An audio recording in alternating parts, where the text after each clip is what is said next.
Hello, this is Gary Oakes from OnlineTutorship.com. I'm producing a number of video tutorials on the Tailor brand's advanced website builder. This tutorial is going to show how you add WhatsApp to your website.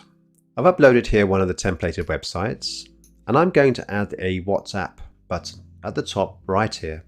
This is done via a widget. So if I go to widgets, I could type in WhatsApp or scroll down to social. This is the WhatsApp widget, and I'm just going to drag it into this top part of the header. And as you can see, the widget appears here. Give it the phone number and give it a message. You can design this. If you go to design, you can change the way it looks. I'm going to stick with this. You can change the width,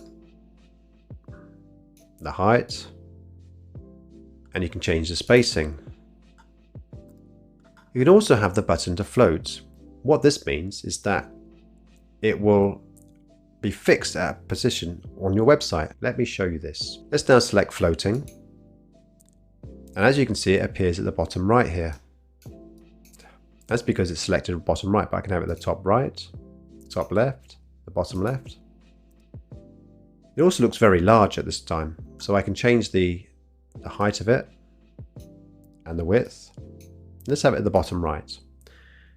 And this stays here as I scroll up and down the page. I'm going to either have this to show on every page or just this page. So that's how you add a WhatsApp button. It started off in the top right in the header. It's now floating at the bottom right.